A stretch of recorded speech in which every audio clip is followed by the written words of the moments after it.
আপনারা হলিউডের সিনেমা বা বিদেশি টিভি শোগুলোতে একটি অদ্ভুত ব্যাপার নিশ্চয়ই লক্ষ্য করেছেন।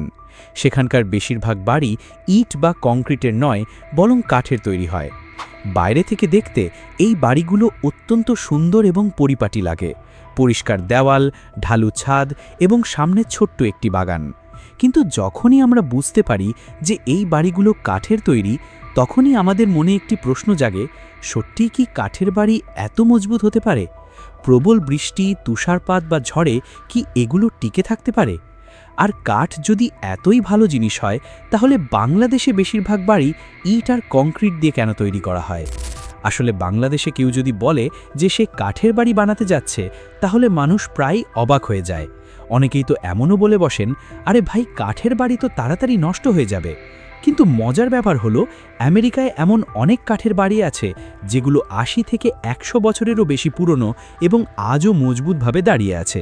অর্থাৎ যে জিনিসটি প্রথম দেখায় আমাদের কাছে দুর্বল মনে হয়, তা আসলে ততটা দুর্বল নয়। এখন আসল প্রশ্ন হলো, আমেরিকায় কাঠের বাড়ি এত সাধারণ কেন, আর বাংলাদেশে এমনটা কেন হয় না? আসলে এর পেছনে কেবল একটি নয়, বরং বেশ কয়েকটি কৌতূহলোদ্দীপক কারণ লুকিয়ে আছে। যখন আপনি এই কারণগুলো বুঝতে পারবেন, তখন হয়তো বাড়ি দেখার প্রতি আপনার দৃষ্টিভঙ্গিও বদলে যাবে। প্রথম কারণ, প্রাকৃতিক সম্পদ। আমেরিকার মতো বিশাল দেশে বড় বড় জঙ্গল ছড়িয়ে আছে এবং সেখানে প্রচুর পরিমাণে কাঠ পাওয়া যায়। অর্থাৎ বাড়ি তৈরির জন্য কাঠ সেখানে সস্তা এবং সহজেই পাওয়া যায় এমন একটি উপাদান। যখন কোনো দেশে কোনো সম্পদ সহজেই পাওয়া যায়, তখন মানুষ স্বাভাবিকভাবেই সেটির বেশি ব্যবহার করে।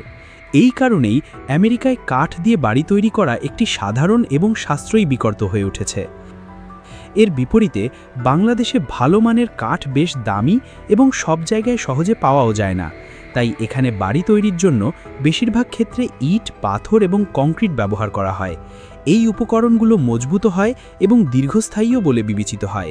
তবে গল্পটা এখানেই শেষ নয়। দ্বিতীয় বড় কারণ হলো আবহাওয়া এবং জলবায়ু। আমেরিকার অনেক অংশে শীতকাল অত্যন্ত তীব্র হয়। অনেক জায়গায় তাপমাত্রা 0 ডিগ্রির নিচে নেমে যায় এবং মাসের পর মাস ধরে তুষারপাত হতে থাকে। এমন পরিস্থিতিতে বাড়ির ভেতরে গরম ধরে রাখা খুবই জরুরি হয়ে পড়ে। কাঠের বিশেষত্ব হলো এটি একটি চমৎকার ইনসুলেটর, অর্থাৎ কাঠ ভেতরের তাপ বাইরে যেতে বাধা দেয় এবং বাড়ির ভেতরের তাপমাত্রা আরামদায়ক রাখতে সাহায্য করে। এর ফলে বাড়ির ভেতরের মানুষ বেশি উষ্ণতা অনুভব করেন এবং হিটিং সিস্টেমের খরচও কমে যায়। উল্টোদিকে বাংলাদেশের বেশিরভাগ অঞ্চলে আবহাওয়া গরম ও আর্দ্র থাকে। এখানে কড়া রোদ, গরম বাতাস এবং ভারী বৃষ্টিপাত সাধারণ ব্যাপার। এমন পরিস্থিতিতে ইট ও কংক্রিটের বাড়িগুলোকেই বেশি উপযোগী মনে করা হয়, কারণ এগুলো তাপ, আর্দ্রতা এবং বৃষ্টিপাত ভালোভাবে সামলাতে পারে। তৃতীয় কারণ, ভূমিকম্প থেকে সুরক্ষা। এবার তৃতীয় কারণটি একটু চমকে দেওয়ার মতো, সেটি হলো ভূমিকম্প থেকে সুরক্ষা। শুনতে অদ্ভুত লাগতে পারে, কিন্তু অনেক ক্ষেত্রেই ভূমিকম্পের সময় কাঠের বাড়ি বেশি নিরাপদ প্রমাণিত হয়। এর কারণ হলো কাঠের নমনীয়তা। যখন ভূমিকম্প হয় এবং মাটি কেঁপে ওঠে, তখন কাঠের কাঠামো হালকা হওয়ার কারণে কিছুটা দুলে গিয়ে ধাক্কা সামলে নিতে পারে। অর্থাৎ এটি ভূকম্পনের শক্তি নিজের ভেতরে শোষণ করে নেয়। বিপরীতে কংক্রিটের কাঠামো অনেক বেশি অনমনীয় বা কঠিন হয়। যদি ভূমিকম্প বেশি তীব্র হয়, তবে সেগুলোতে ফাটল ধরা বা ভেঙে পড়ার ঝুঁকি বেড়ে যায়। এই কারণেই অনেক ভূমিকম্পপ্রবণ এলাকায় হালকা ও নমনীয় কাঠামোকে বেশি নিরাপদ হিসেবে ধরা হয়। এবার আসি চতুর্থ কারণটিতে, নির্মাণের গতি। আমেরিকায় কাঠের বাড়ি খুব দ্রুত তৈরি করা যায়। অনেক সময় পুরো বাড়িটি মাত্র কয়েক সপ্তাহের মধ্যেই তৈরি হয়ে যায়। এর কারণ হলো বাড়ির অনেক অংশ আগে থেকেই কারখানায় তৈরি করে নেওয়া হয়।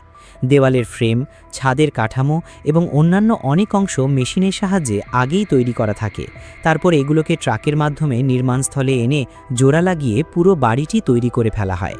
এই পদ্ধতিতে সময়ও বাঁচে এবং খরচও কম হয়। এর তুলনায় বাংলাদেশে ইট আর সিমেন্ট দিয়ে বাড়ি তৈরির প্রক্রিয়া বেশ ধীর গতির। এখানে বেশিরভাগ কাজ সরাসরি নির্মাণস্থলেই করা হয়। ইট গাঁথা, সিমেন্টের আস্তরণ বা প্লাস্টার করা, ছাদ ঢালাই করা, তারপর সেটাকে শুকাতে দেওয়া, এই প্রতিটি ধাপেই অনেক সময় লাগে। এই কারণেই অনেক সময় একটি বাড়ি তৈরি হতে বেশ কয়েক মাস লেগে যায়। কাঠের বাড়িগুলোর আরেকটি মজার বৈশিষ্ট্য হলো এগুলোর মেরামত বা পরিবর্তন করা সহজ।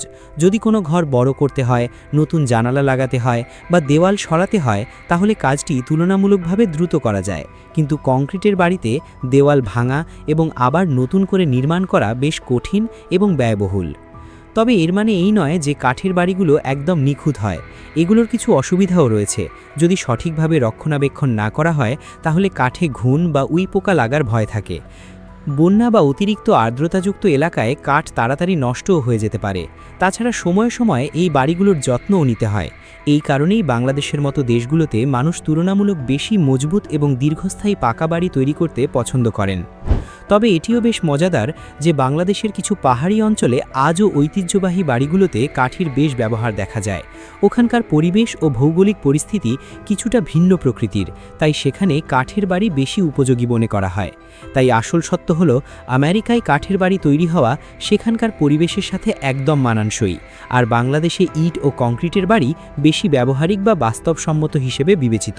অর্থাৎ পার্থক্যটা শুধু প্রযুক্তির নয়, পার্থক্যটা হলো আবহাওয়া, প্রাকৃতিক সম্পদ, খরচ এবং প্রয়োজনীয়তার। আর হয়তো এই কারণেই বিশ্বের বিভিন্ন দেশে বাড়ি তৈরির পদ্ধতিও আলাদা আলাদা হয়। বন্ধুরা, এরকমই মজাদার এবং সত্য তথ্য আমরা গভীর গবেষণার পর আপনাদের জন্য নিয়ে আসি। আপনাদের যদি ভিডিওটি পছন্দ হয়ে থাকে তাহলে অবশ্যই লাইক করুন এবং পরিবার ও বন্ধুদের সাথে শেয়ার করুন। আর এমন সব অজানা তথ্য পেতে সাবস্ক্রাইব করুন আমাদের চ্যানেল বিশ্বের লুকোনো সত্য। দেখা হবে আগামী নতুন একটি ভিডিওতে। ততক্ষণ পর্যন্ত ভালো থাকবেন। ধন্যবাদ।